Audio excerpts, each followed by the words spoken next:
பக்தி எப்படி வருகிறது? அது பிறந்ததிலிருந்தே எல்லோருக்கும் இருக்கிறதா, இல்லை சிலருக்கு மட்டும் இருக்கிறதா, அல்லது வாழ்க்கையில் ஒரு கட்டத்தில் தான் உருவாகிறதா? பக்தி யாருக்கும் தயாரான நிலையில் கிடைக்கும் ஒன்றில்லை. அது ஒரு நீண்ட பயணம். நம் வாழ்க்கையில் அனுபவிக்கும் ஒவ்வொரு சந்தர்ப்பமும், ஒவ்வொரு கஷ்டமும், ஒவ்வொரு சந்தோஷமும், ஒவ்வொரு சூழ்நிலையும் கூட பக்திக்கு வழிகாட்டும். அப்படின்னா கஷ்டம் வந்தாதான் பக்தி வருமா? அது எல்லோருக்கும் ஒரே மாதிரி இல்லை. சிலருக்கு கஷ்டம்தான் கடவுளை நினைக்க வைக்கும். சிலருக்கு சந்தோஷம் கூட நன்றி உணர்வாக மாறி பக்தியாகிறது. சிலருக்கு வெறுமையும் தனிமையும் கூட ஒரு உணர்வை தூண்டி பக்தியாகிறது. ஆனால் உண்மையில் பக்தி என்பது ஒரு உணர்வு. அது உள்ளிருந்து எழ வேண்டும். அந்த உணர்வு எப்படி வரும்?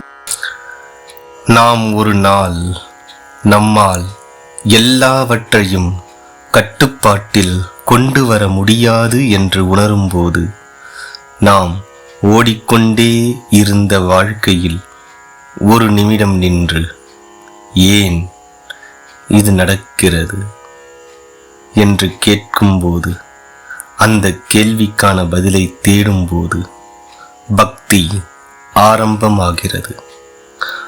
உவமையாக சொல்ல வேண்டுமென்றால், பட்டினத்தார் வாழ்க்கையே ஒரு சிறந்த உதாரணம்.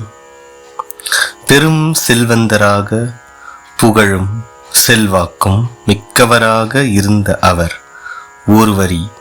ஒரே ஒரு வரி மட்டும், காதற்ற ஊசியும் வாராது காணும் கடைவழிக்கே, இந்த உண்மை அவரை உணர வைத்தது.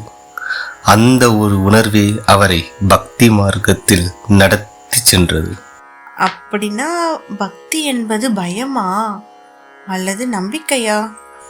பக்தி பயம் இல்லை. பக்தி என்பது முழுமையான நம்பிக்கை.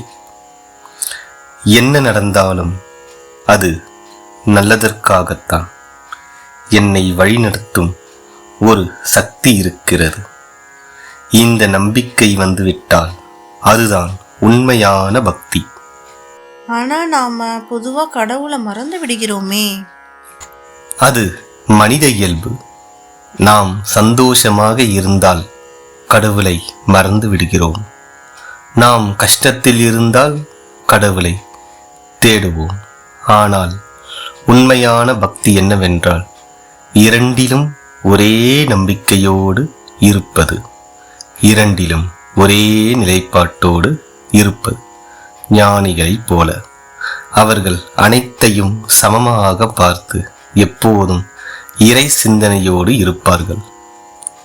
அப்படி என்றால் பக்தி ஒரு பழக்கமா? பக்தி ஒரு நாள் வந்துவிடும் விஷயம் இல்லை.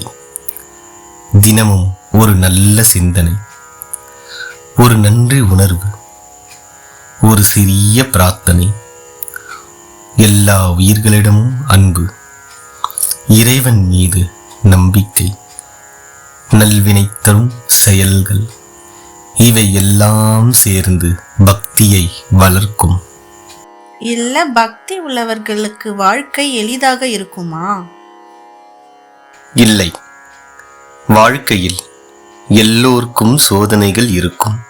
ஆனால் பக்தி உள்ளவர்களுக்கு மட்டும் அதை எதிர்கொள்ளும் மனவலிமை இருக்கும். அனைத்தையும் கடந்து செல்லும் பக்குவம் இருக்கும்.